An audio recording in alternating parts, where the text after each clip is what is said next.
जब ये लोग धरना प्रदर्शन के लिए आते हैं, अग्रेसित होते हैं, हम लोग के माध्यम से आवाज उठाना चाहते हैं, तब वो सरकार आश्वासन देकर अपने मंत्रियों को भेजकर एक एजेंडा तय करता है। वो एजेंडा टाटा फिश हो जाता है।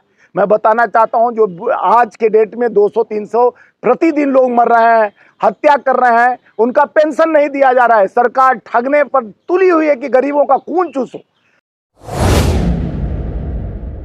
देखिए, मैं भारतीय राष्ट्रीय मजदूर कांग्रेस इंटक महासंघ का राष्ट्रीय अध्यक्ष हूं। ये हमारा मुद्दा है ईपीएस का। जिस तरह से हम लोग निरंतर देश के प्रधानमंत्री और देश के जो ये मंत्री हैं, आपको लेबर मिनिस्टर, उनको निरंतर पत्र लिखते गए, और जो अशोक रावल जी निरंतर धरना प्रदर्शन कर और मिले भी प्रधानमंत्री से, हेमा मालिनी के माध्यम से मिले, लेकिन वो जिस तरह से ठगने का काम है, सरकार गरीबों को मारने का काम, एक बीड़ा उठा रखी है सरकार। भारतीय जनता पार्टी का मंसूबा है कि गरीबों को मारो, अमीरों को थमाओ। यानी आपसे कफन तक जीएसटी लेती है, खाने पीने की चीज़ों में जीएसटी लेती है, और देती किसको है? तो पूंजीपति अपने साथियों को 18 लाख करोड़ माफ कर देती है। तो ये देश के उस गरीबों का जो पहला हक है, हमारे संविधान के व्यवस्था में पहला हक है, वो मजदूरों का, जो हमें कल कारखाने फैक्ट्रियां निर्यात कराते हैं, जो हमारे इनका पेंशन काट कर जिस तरह से सरकार लूट रही है और अपने पूंजीपति साथियों को दे रही है। जब ये लोग धरना प्रदर्शन के लिए आते हैं, अग्रेसित होते हैं, हम लोग के माध्यम से आवाज उठाना चाहते हैं, तब वो सरकार आश्वासन देकर अपने मंत्रियों को भेजकर एक एजेंडा तय करता है। वो एजेंडा टाटा फिश हो जाता है। मैं बताना चाहता हूं, जो आज के डेट में 200-300 प्रतिदिन लोग मर रहे हैं, हत्या कर रहे हैं, उनका पेंशन नहीं दिया जा रहा है। सरकार ठगने पर तुली हुई है कि गरीबों का खून चूसो। ईपीएस एक बड़ा मुद्दा है देश के। मैं एलओपी लीडर माननीय राहुल गांधी जी को कहना चाहता हूं, खड़गे जी से भी कहना चाहता हूं कि इस मुद्दे को बड़ा भव्य उठाना चाहिए। मजदूरों के हक की लड़ाई है ये। जिस तरह से आप संघर्ष 10 सालों से 7500 रुपया का मांग किया गया है, इनको तो 20,000 रुपया मिलना चाहिए। अब पूंजीपतियों को आप तो, जिनके पास अथाह संपत्ति, उनको नंबर 1 बनाने के लिए आप पूरा खोल दिए हो। आप देश पर कर्ज लाद कर, जहाँ 154 लाख करोड़ आप देश पे कर्ज कर देते हो, और जिस देश में आप नौकरी देना बंद कर दिए। आज हमारे नेता राहुल गांधी जी जिस तरह से निरंतर मजदूरों के पास जाते हैं, चाहे ट्रक का मजदूर हो, चाहे मोची हो, चाहे बाइक बनाने वाला कूली हो, तो जानने का काम करते हैं कि जन जन की बात सुने। तो उनको बताना चाहता हूं, माननीय राहुल जी को भी बताना चाहता हूं कि निकम्मी सरकार के खिलाफ आप संसद से सड़क तक एक मेरे नेतृत्व में एक अभियान छिड़ना चाहिए। ईपीएस का मुद्दा बहुत बड़ा मुद्दा है, जो गरीबों को डायरेक्ट संबंध है इससे।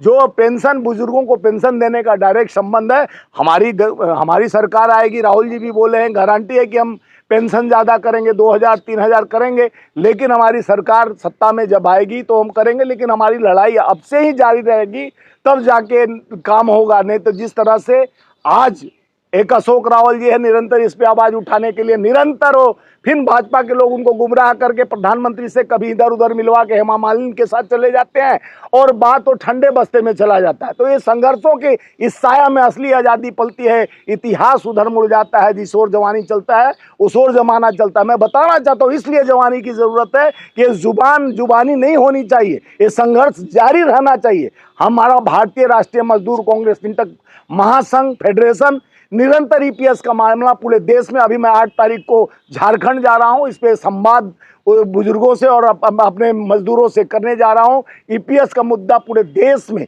आने वाले 4 राज्यों में, चाहे हरियाणा हो, महाराष्ट्र हो, जम्मू एंड कश्मीर और झारखंड, उसमें यह मुद्दा हमारा रहना चाहिए। ये मुद्दा निरंतर लोगों को जिस तरह से उनके प्लेट छीना जा रहा है, खाने से थाली छीना जा रहा है, इसी तरह पेंशन छीना जा रहा है गरीबों से, पैसा काट दिया जाता है, उनको ईपीएस मिलता नहीं है, सब्सिडी मिलता नहीं है, मेडिकल सपोर्ट मिलता नहीं है। क्या मांग रहे हैं आप? मेडिकल कहते हो 5 लाख 25 लाख दे रहे हैं। अरे उनको एक बार निर्धारित कर दीजिए कि इनको भी मेडिकल सुविधा, इनके बीबी को और इनको मिलना चाहिए, इनको पेंशन मिलना चाहिए 7500 रुपया। 75, हम तो 20,000 कर रहे हैं, 7500 लोग मानने को तैयार हैं। आप तो एकदम नकेल कस दिए हो सत्ता के अहंकार में बैठकर। जिस तरह से बैसाखी पे सरकार आके टिकी हुई है, कभी भी ड्राम हो सकता है। जब तक गरीबों के पेट पर तुम लात मारते रहोगे, एक बार तुम कहते हो कि मैं फ्री से अपने बाप के घर से राशन दे दिया, अब मजदूरों को मजबूर करते जा रहे हो, मजदूरों को पैसा नहीं दे रहे हो। ये कई ऐसे मुद्दे हैं जो हमारे देश के लोकतांत्रिक संविधान को, हमारे संविधान के महानायक बाबा भीमराव अम्बेडकर जी ने जो संविधान लिखकर गरीबों को हक की बात कही थी, उसी हक को मानने के लिए सरकार निरंतर पेशेवर बन के काम कर रही है। ऐसा तो धोखा देने वाले जुमलेबाज का बादशाहियत जो पा चुके प्रधानमंत्री जी आज जुमलों का शिकार गरीबों को करते जा रहे हैं। गरीब अत्यंत गरीब होते जा रहा है, अमीरों का थैला बढ़ते जा रहा है। ये सरकार अमीरों के साथ है, गरीब के साथ नहीं है। सर, ये 4 राज्यों में विधानसभा चुनाव है और महाराष्ट्र के अंदर जो ईपीएस 95 पेंशनर सबसे ज़्यादा तादाद में पाए जाते हैं, क्यों? वहाँ पे उद्योग क्षेत्र पहले से थी, वहाँ पे ईपीएस 95 के लेबर ज़्यादा। विधानसभा चुनाव से पहले अगर उनकी मांग को ये मंजूर नहीं करते हैं तो वहाँ पे जो है लेबर मिनिस्टर जो भूपेंद्र यादव थे पहले, उनको बीजेपी ने वो जो वहाँ का प्रभारी बना के भेज दिया। हाँ, तो ईपीएस 95 को किस तरह? देखिए, ईपीएफ 95 एक देश तरह का, जिस तरह से देश के निरंतर गरीबों के लिए, बुजुर्गों के लिए बहुत जरूरी चीज है, लेकिन इसलिए भूपेंद्र यादव को भी सबक सीखना है कि महाराष्ट्र इंडस्ट्रियल एरिया है, वहां पर आर्थिक स्टेट बोला जाता है, लेकिन वहां पर निरंतर निरर्थक कार्य हो रहा है। अगर भूपेंद्र यादव को लंगोट लेके भागना पड़ेगा, क्योंकि जनता जान गई है कि धोखेबाज लोग हैं।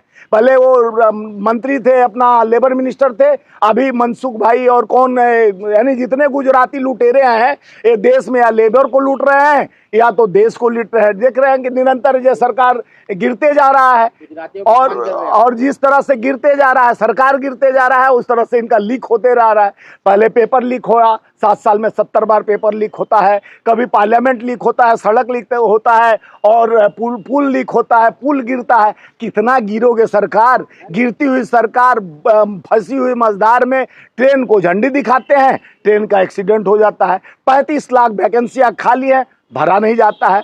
कोको पायलट, लाइन मैन, सफाई कर्मचारी, तमाम जगह 35 लाख नौकरियां खाली है रेलवे में, लेकिन भरा नहीं जाता है, और वैकेंसी निकाला जाता है और लाया नहीं जाता है लोगों को। कब तक धोखा दोगे युवाओं को?